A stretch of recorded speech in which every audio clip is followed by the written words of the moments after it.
Olá, Derson. Bom dia. Tudo bem? O primeiro, seja muito bem-vindo. Eu estou tentando encontrar aqui aquele filtro que me deixa glamurosa com glitter dourado, mas parece que ele não está mais disponível.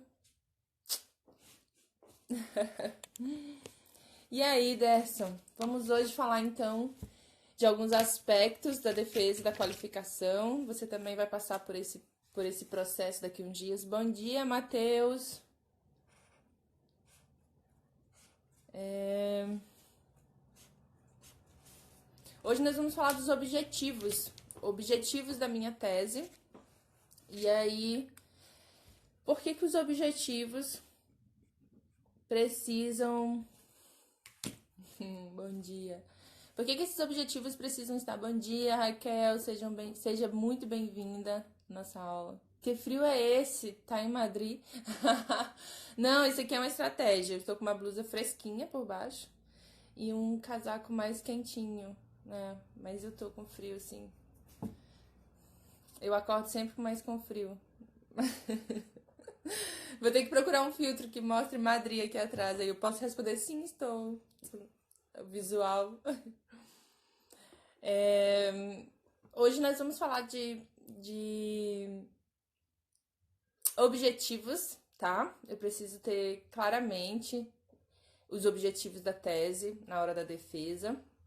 E ontem, quando eu terminei de falar com vocês com relação às fragilidades, de falar com vocês a questão das perguntas que a banca pode fazer, eu verifiquei o quanto as fragilidades podem ser salvas quando você explica muito bem os seus objetivos, né? Então, oi Gisele, bom dia, seja bem-vinda. Vamos falar de objetivos, tá? E assim, como ontem nós começamos a conversar ali um pouco mais para o final, hoje eu vou falar de objetivos, vou explicar mais ou menos como eles estão elaborados na minha tese. E aí eu pergunto para vocês como é que estão os objetivos do texto acadêmico de vocês, tá? Vocês conseguem sustentar a argumentação desses objetivos, conseguem explicar que já alcançaram, sei lá, 70% do objetivo geral de vocês? O que acontece no objetivo geral do trabalho de vocês? Eu costumo dizer que os objetivos eles precisam ser audaciosos e não somente no processo de elaborar uma tese, mas todo objetivo precisa de uma audácia, precisa de uma intenção de provocar algo novo na tua área. Esse é o básico de criar um objetivo, né? Um objetivo geral. No entanto, essa audácia não pode ser assim fora de algo que seja verificável, né? De algo que seja possível, de algo que esteja dentro de um tempo para essa execução, né? E não adianta, no processo de reavaliação de um trabalho, a gente sempre acha que prometeu coisa demais, né? Que o objetivo geral está, de algum modo, exigindo. Gente, deixa eu só desligar um negócio aqui que ficou ligado durante. Opa! Agora derrubei tudo no chão, né? Eu acho. Pronto, agora estamos a salvos. Com relação a esse quesito, quando estamos num processo de avaliação, e mesmo num processo de avaliação da tese lúcido, como esse que eu estou fazendo, né? Não estou reavaliando a minha tese para tentar construí-la. Eu estou reavaliando a tese para tentar me preparar bem para um processo de avaliação, né? Em que eu vou expor o trabalho e vou ouvir os comentários da banca. No entanto, é impossível que a gente não faça construções como essa, por exemplo, tentar remodelar, perceber que não alcançou ainda o objetivo geral, perceber que o seu objetivo geral está com essa proposta tão original ou tão audaciosa que às vezes você fica instável com relação ao texto, né? Analisando os meus objetivos, que é uma reavaliação da categoria de narrativas, né? É uma reavaliação da categoria de gêneros, é uma não adaptação do texto ao gênero, né? É um levante epistêmico que discorda do que já está proposto.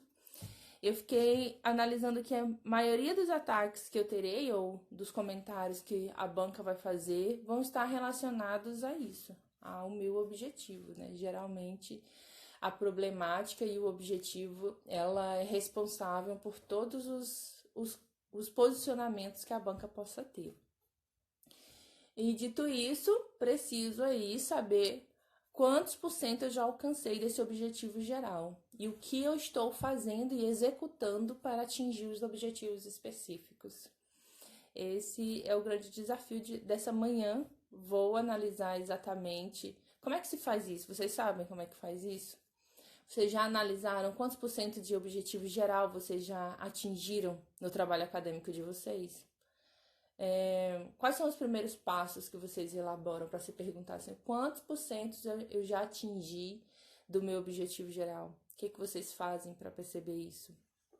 Tem um segredo básico, né? Que eu utilizo, que é um segredo de estrutura, mas que nem sempre ele pode auxiliar todo tipo de trabalho, tá? Vocês sabem? Me dizem aí o que vocês fazem. Derson, Raquel, Gisele, Matheus, o que vocês utilizam? Bezerra Araújo, seja muito bem-vindo. Estamos falando aqui de trabalho acadêmico, de processo de avaliação do trabalho. Tudo bem? Bom dia. Pergunto isso, pessoal, porque assim, tem uma estratégia que eu vou compartilhar com vocês sobre os processos. Eu faço uma espécie de checklist. Ok. E sobre a quantidade de páginas de cada capítulo dessa. Você já utilizou essa técnica que ela é mais de estrutura, né? Saber o quanto de volume de texto você dedicou para cada trabalho, ou para cada capítulo, né? Que são os seus objetivos específicos. Esse também é um tipo de controle, se você conseguiu, né, desenvolver aquele capítulo à altura do que tu tinha se comprometido. Como é que acontece? O que eu faço?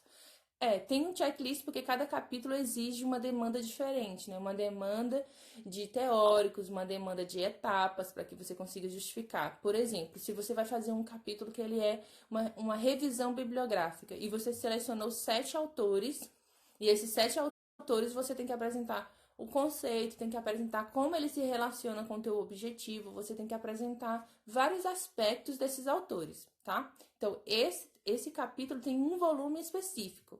No entanto, desde o início da minha tese, eu queria que os volumes de cada capítulo funcionassem como se fossem volumes de águas, né? Como vocês sabem, eu estou falando sobre águas de rios. Então, esses volumes que funcionam como se fosse rebojo, né? Que é a água do fundo do rio que chega à superfície, ele precisa, em algum momento, provocar o leitor. Então, eu construo o texto observando os aspectos teóricos que ele precisa ter. No entanto, tem um aspecto estético que vai provocar o leitor em algum momento ali, quase finalizando o capítulo, eu preciso provocar o leitor com alguma coisa que seja, com algum aspecto que envolva o aspecto desses rios que eu estou analisando, mas que jogue o leitor, né, com sensações viscerais ali. Então, existe esse marcador que eu criei a cada capítulo.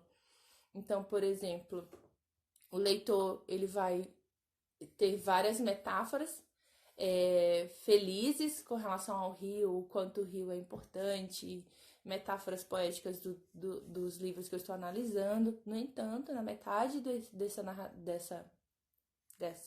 desse fluxo de narrativa, eu vou colocar aspectos pesados, né? Aspectos do grotesco, aspectos do não cuidado com esse rio, aspectos da não valorização dessas águas, aspectos da exploração dessas águas, aspecto do silenciamento desses sujeitos. Então, são aspectos que jogam ali o leitor em outros cantos da narrativa que ele nem percebe. E aí, esse é o rebojo, né? Quando tu vê águas muito violentas e elas chegam na superfície, você tem que lidar com aquilo. Então, eu tenho essa especificidade a cada capítulo. mesmo que esse capítulo tenha um pouquinho de páginas a menos ou a mais, geralmente eu não quero que tenha um fluxo muito grande para não ficar díspare cada capítulo, mas é um aspecto específico da minha tese. Então, esse, obviamente, não é um olhar, né, ingênuo para a tese. Eu estou vendo a tese, escrevendo ela, sabendo que quem for ler a tese tem que encontrar esse incômodo em algum momento. E se eu conseguir, né, deixar claro para a banca, isso é um ponto muito positivo da tese, quando você mostra que tem um estilo ali, que é um estilo de quem escreve. Ele não foi um estilo que eu verifiquei nos outros autores especificamente. Obviamente, não é algo novo que eu estou inventando, não é isso. Eu com certeza já li várias outras narrativas literárias que têm esse incômodo, e eu queria trazer isso para um texto acadêmico, já que eu estou trabalhando com a não adequação aos gêneros. E aí eu explico para vocês. Eu já recebi a seguinte crítica, e eu adorei receber essa crítica. Por quê? Essa crítica, ela é muito inteligente e mexe... Inteligente do sentido assim, a pessoa teve que concatenar o que eu faço, que eu sou professora de metodologia científica, com o que eu estou fazendo nesse processo de teoria literária, né? Eu estou me tornando uma teórica literária. E aí a pessoa perguntou assim, Fidelaine, quer dizer então que você trabalha com metodologia científica, que é aquela disciplina que coloca todo o texto em formatos formais, específicos, que não pode esquecer uma regra da BNT, que tem que escrever o autor entre parênteses, vírgula, página, ano 2008, mas no seu texto teórico você está falando sobre desobediência de gênero. Muito bem, explica isso pra gente. E aí eu pergunto pra vocês, isso faz sentido pra vocês? Eu ser uma professora de metodologia científica, trabalhar com norma, com regra, ficar lendo as especificidades da BNT, trabalhar em orientar os alunos a seguirem uma lógica argumentativa acadêmica, e ao mesmo tempo estou escrevendo um texto teórico que fala e provoca outros lugares, que a forma não é suficiente, né? Eu estou questionando a forma. Quando eu questiono o gênero literário, eu questiono a forma dessa escrita literária. E dentro de um texto acadêmico. O que vocês acham disso?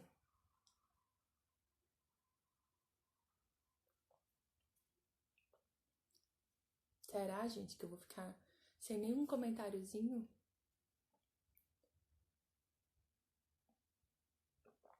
Vou começar a colocar a música aqui, ó. Que rufem os tambores para a primeira pergunta. Mas o processo é assim, pessoal. Você é uma pessoa completa. Pode tudo. É basicamente isso. E também dessa tem uma questão assim, que é o que eu quero que cada vez mais se naturalize. Obviamente não sou a única que faz isso, né? Tem muitos pesquisadores, e há muito tempo, desde a década de 70 ali, o Juan Saez, que é um dos teóricos que eu analiso, fala desse questionamento com a forma, desse questionamento que os textos obedecem mais regras, né, estéticas do que regras da criatividade, da audácia e da mescla, né, de gêneros. E como a gente está vendo cada vez mais essa teoria do hibridismo cultural, de uma teoria decolonial, de uma teoria pós-colonial, que valoriza as mesclas, né, que valoriza os encontros identitários, obviamente esses encontros também perpassam pelos gêneros. São novos sujeitos escrevendo, obviamente a gente precisa de novos estilos literários. O que a Conceição Evaristo faz com a escrevivência é causar um novo lugar epistêmico dentro da literatura e da teoria brasileira. É tão audacioso o que a Conceição Evaristo faz que a gente não encontra uma categoria de obras narrativas para analisar, porque ela fala de escrevivência. É uma escrita da vivência, é uma escrita que tem uma estética própria, é uma escrita que tem uma forma própria, e a gente tem que encaixar ali, né, como se a gente agora começa a perceber que há textos exatamente de acordo com essa escrevivência. Então, essa audácia de forma é o que nós vamos viver. eu se acredito na estética de um texto acadêmico, e eu acredito na estética de um texto acadêmico, é por isso que eu avalio os trabalhos de vocês, eu avalio e posso avaliar os trabalhos de vocês dizendo, ó, essa aqui é a forma. Só que se vocês estão comigo desde o início ali, uma das primeiras aulas do movimento acadêmico, que eu ainda fazia aquele formato, oi, eu sou Fidelane, eu sou professora, eu acredito que os textos precisam de audácia e tarará. Mesmo assim, sou professora de metodologia científica, porque a gente só parte... Aí eu disse o seguinte, nós só podemos revolucionar a forma dos trabalhos acadêmicos quando a gente aprende o jeito que ela acontece. Por exemplo, se você é da sociologia, das ciências sociais, da antropologia, da literatura, você só pode tentar ousar naquele sistema se você conseguir escrever bem dentro desse processo e reconhecer os processos. Você só pode desobedecer quando você conhece muito bem a regra. Entende? É esse o X da questão. Então, se o aluno chega para mim e diz assim, professora, eu tenho dificuldade de entender o texto acadêmico, e eu falo assim, senta aqui comigo, a gente vai aprender as regras rapidamente, vamos passar por esse processo de aprender, e aí eu vou te dar liberdade para você começar a ousar, colocar seu texto em alguns momentos em primeira pessoa, colocar um exemplo que seja algo específico do que você acredita, sim, dentro do seu texto, porque existe também uma disputa de lugar. O cânone ainda disputa esse lugar. As vozes de poder da teoria ainda disputam esse lugar de inquestionável. E até quando a gente vai permitir, né? Então, somos nós que somos os teóricos, nós que somos os estudiosos de nossas áreas, é que vamos lançar novas tendências. Ou a gente vai esperar pelos nossos sobrinhos, pelos nossos primos, ou filhos de nossos amigos ousarem na nossa área. Não, né? É por isso que eu acredito muito na produção de texto acadêmico. E aí começaram a dissociar. Disseram pra gente que texto acadêmico não era nosso lugar, não é?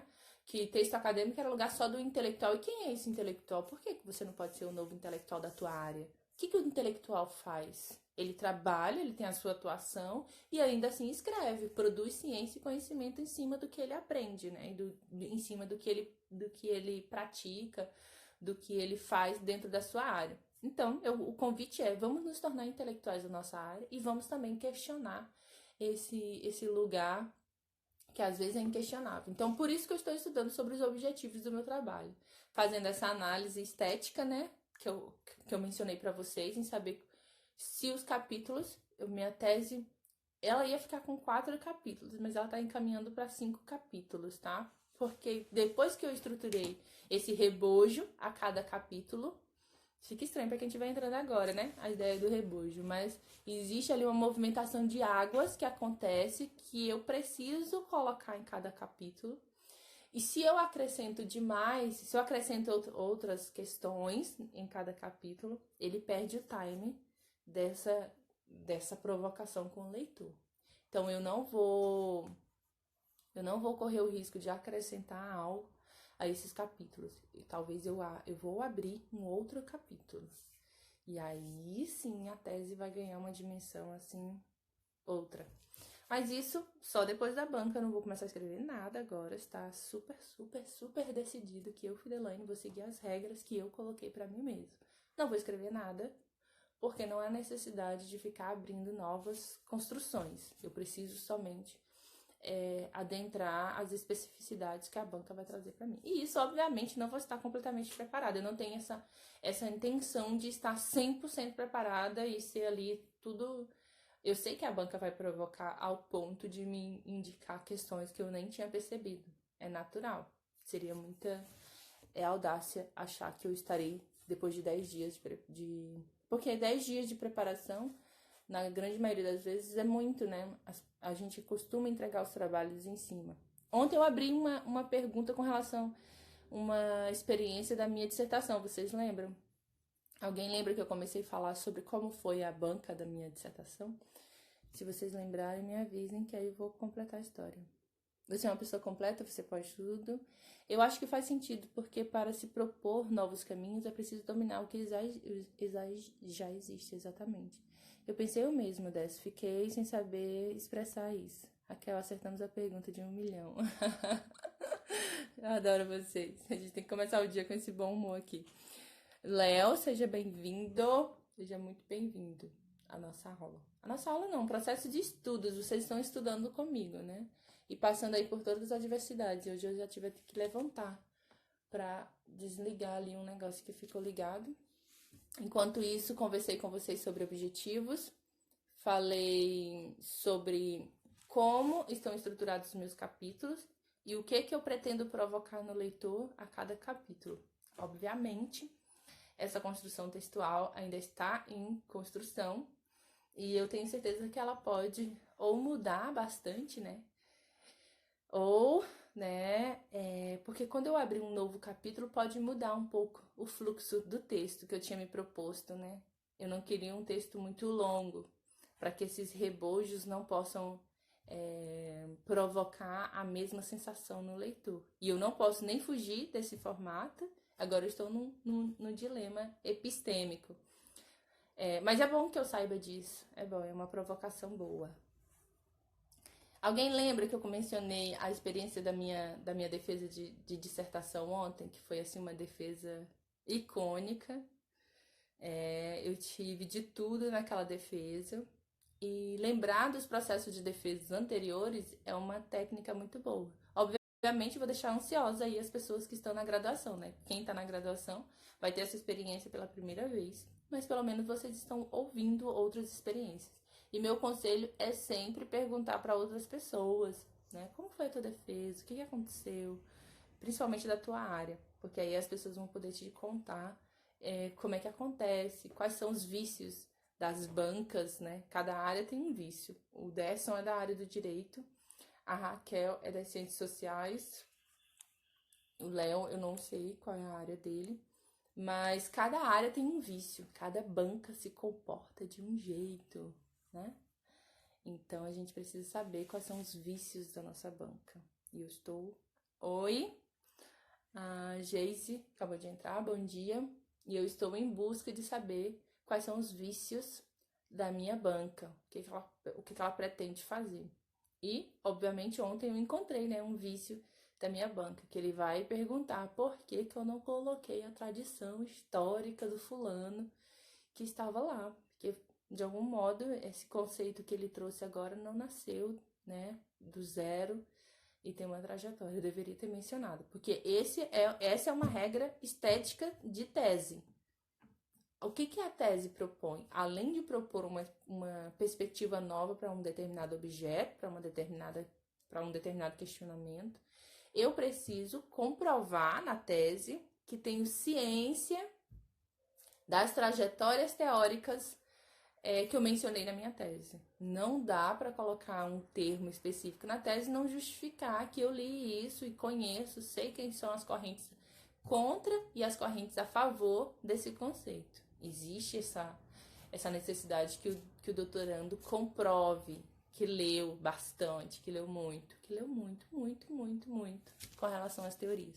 E é por isso que a minha banca, que é um desses vícios de banca, né? O vício que eu quero dizer assim, algo que naturalmente vai acontecer por conta da especificidade de cada doutorado. Por exemplo, eu quero ser teórica da literatura. Nada mais natural que eu seja cobrada de ler teoria literária, né? Então, é natural que a minha banca tenha esse que eu tô chamando de vício, especificidades de cada banca. São especificidades de cada banca. Você havia dito que um dos professores de sua banca fez uma provocação que reformulou toda a sua dissertação. Exato. Primeiro, eles passaram 40 minutos cada um falando, dando uma aula. Eles deram 40 minutos de aula e depois eles mencionaram o meu trabalho, né? E eu pensando na minha cabeça assim, cara, então na minha tese, na minha dissertação tá tudo horrível, porque essa aula aqui é para comprovar que eu não sei nada e que a dissertação... Mas tava ali plena, né? Plena. Gente, tem que ter a cara da defesa, viu? Ensaiem a cara da defesa. É plena, sabe? Pensando... Concordem, façam gestos, não sejam caricatos, mas estejam ali plenos. Mesmo que o seu interior esteja detonado, você tem que ficar pleno com... Gente, meu celular vai descarregar. E eu vou ter que finalizar a aula, porque eu tinha prometido que era 30 minutos. Mas é isso. A banca, depois que me deram 2 horas de aula, o último professor, fez um apontamento que ele simplesmente existe uma categoria de pensamento a minha defesa de mestrado também foi assim, aconteceu de tudo. Acontece de tudo na defesa de mestrado. É bom que a gente aprende muito também, né? E então, por exemplo, o comentário final do professor, né, ele colocava em xeque algo que eu gostei muito na dissertação e defendi com unhas e dentes, que era a questão de um posicionamento político muito forte. E ele falou que eu não tinha colocado muito literatura, que eu peguei realmente um cunho político na minha dissertação e que ele achou que tinha sido coerente desde o início, mas que eu me contradisse, né? Que eu me contradisse no momento em que eu não usei muito a literatura. E aí aquilo começou a me incomodar, me incomodando bastante, porque na minha cabeça, né, sempre, literatura é política. Não tem como dissociar, gente. O particular é política, a literatura é política. Não existe alguma categoria que não dê para ser, em certas medidas, um carro-chefe para falar sobre política. Então, eu estava defendendo um cunho político muito forte, né? Então, mesmo que eu estivesse utilizando um trecho de literatura ou um trecho da narrativa teórica que eu trouxe, era política, era uma categoria política. E ele falando e eu discordando. Só que teve um momento que ele falou assim, olha, se literatura é política e tudo que você estava trazendo era política, por que a presença da literatura acabou sendo menor? E aí, ele, no final, ele diz assim, é como se você tivesse criado um novo lugar de literatura, um novo lugar de colocar literatura política, né? Essa literatura política, assim como a gente tem economia política e outras categorias, né? E aí ele destroça toda a minha dissertação porque não era essa categoria, não há essa categoria, não tem como encontrar essa categoria, né? E eu leio a dissertação e não consigo encontrar essa provocação que ele trouxe. E eu estou transformando essa dissertação em um livro, mas não pretendo colocar isso que ele mencionou. Não tenho esse fôlego para fazer o que ele mencionou. No entanto, nenhum outro livro que eu li depois daquela defesa eu consegui ler com os mesmos olhos. Então ele fez uma fenda no que eu já sabia sobre literatura, teoria e tal. E essa fenda ainda não foi preenchida, porque eu ainda não me debrucei. Não, e isso é surreal, assim, se a gente conseguir valorizar os apontamentos da banca, e quando a banca realmente é uma banca interessante, né? Porque tem bancas que vão ali só para te detonar e pronto. Ele abriu uma fenda, né? E essa fenda é algo interessante, porque ele me deu uma abertura de diálogo, uma abertura para estudo, uma abertura para questionamentos, enfim. Não fiz nada ainda. Só percebo ela e ela está muito, muito viva aqui na minha cabeça e dentro de todas as leituras que eu faço. Mas é uma coisa para ficar com vocês. Às vezes a banca dá uns chacoalhões muito bons nos nossos trabalhos. E pode ser que você não consiga colocar naquele texto específico, porque a materialidade daquele texto precisa findar. Se você não findar, se não souber o momento de terminar o texto, existe também aí algo que eu sempre aviso os orientandos, né? Entregue o texto, ele já está materialmente bom. O que você for fazer depois disso não cabe, não tem tempo, não é mais esse texto, será outro texto. Então eu descobri que essa fenda que foi descoberta lá na minha dissertação não cabia na dissertação, a dissertação já estava findada, era aquilo. O que ela começa a provocar, né, e ela provocou outros lugares, não é mais para remodelá-la, ela já provoca algo, entendeu? Esse texto já provoca, então ele já tem uma materialidade, ele já está completo. Pessoal, tô indo. Minha defesa de mestrado também foi assim, aconteceu de tudo. Já estou ansiosa para a minha defesa. É bom ouvir vocês, pois ajuda a relaxar um pouco e se preocupar mais e se preparar mais. É isso aí, Raquel. Muito bem. Gente, obrigada por participar comigo. Acaba que eu fico sempre na expectativa de estudar, né, depois.